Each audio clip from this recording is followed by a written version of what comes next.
Уважаемые собственники и генеральные директора, сегодня мы обсудим ситуацию, когда деньги на счетах то появляются, то исчезают. Вы получили очередной платеж от клиента, а через месяц снова кассовый разрыв. Вы берете новый кредит, закрываете эту черную дыру. Через 2 месяца опять та же история. Вы не можете спокойно планировать денежный поток вашей компании. Вы не можете платить зарплату вовремя. Вы не можете инвестировать в развитие. Поставщики требуют предоплату, потому что вы им уже задерживали и срывали обещанные платежи.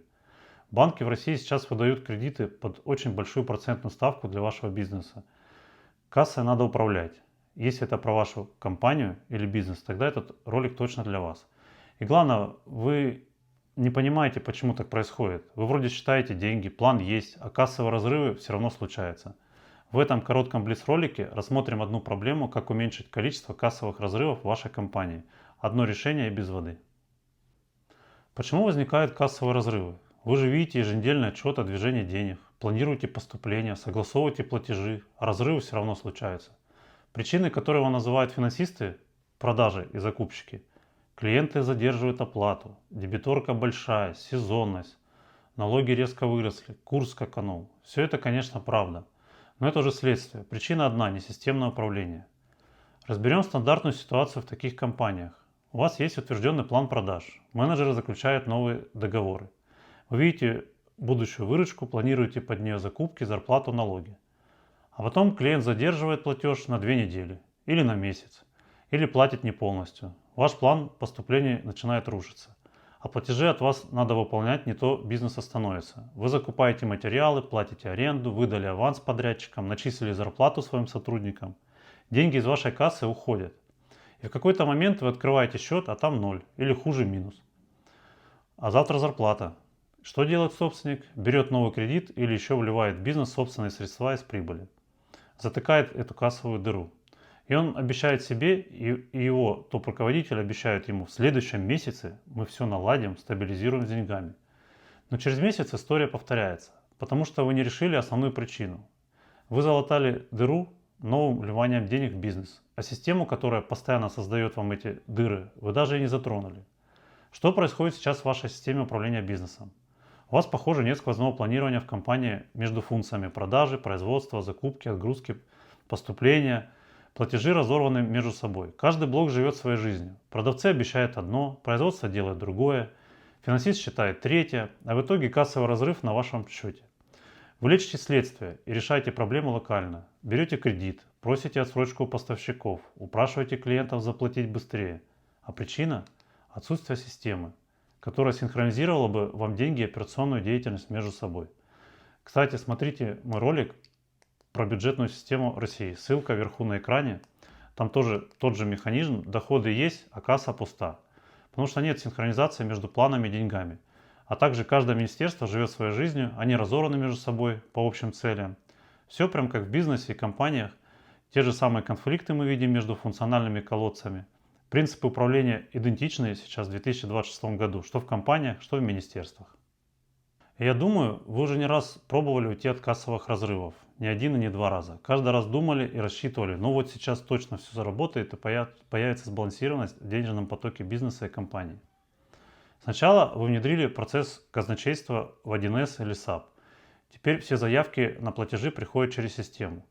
Вы видите, куда уходят деньги. Но разрывы почему-то не исчезли. А все потому, что казначейство только лишь считает поступления, но управлять ими оно не может. Потом вы нанимаете крутого финансового директора с опытом в крупных корпорациях. Он вам настроил дополнительные отчеты, сделал платежный календарь на месяц. Но каждый день ему приходится вносить правки в эти отчеты. Потому что реальность в компании, операционная деятельность не совпадает с финансовым планом.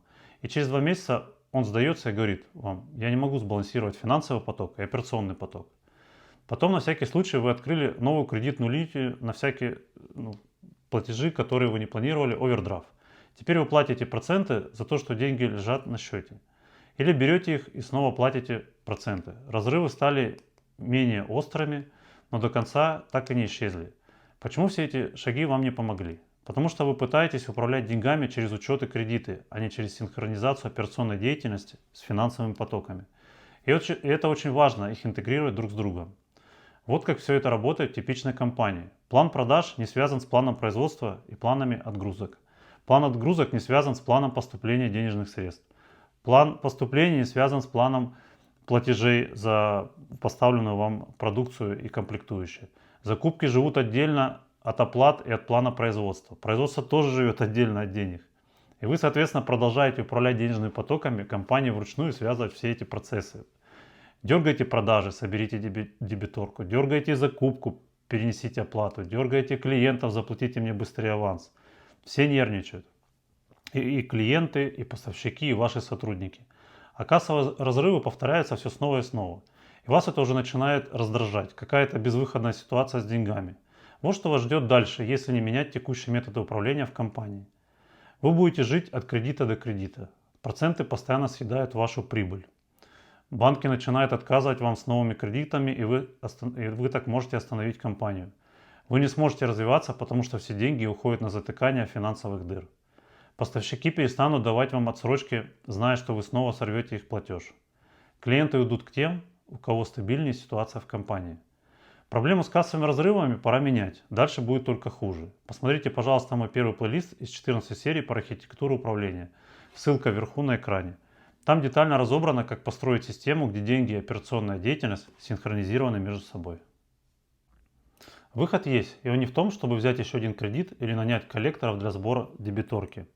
Решение построить систему, которая синхронизирует ваши деньги и операции в компании, где вы знаете, когда поступят деньги, потому что знаете, когда отгрузите продукт, где вы знаете, когда заплатить, потому что вы знаете, когда придет выручка.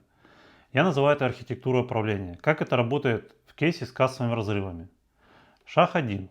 Мы проектируем сквозное планирование. План продаж, план производства, план закупок, план отгрузок, план поступлений, план платежей. Ни один блок не живет отдельно, они все в жесткой связке. Шаг 2. Настраиваем нормативы оборачиваемости. Определяйте, сколько дней от отгрузки до поступлений и сколько от поступления клиента до платежа поставщикам. Вы знаете свой денежный маршрут. Отгрузка, оплата, платеж поставщику. Шаг 3. Внедряем управление дебиторской задолженностью как часть системы, а не как пожарную команду.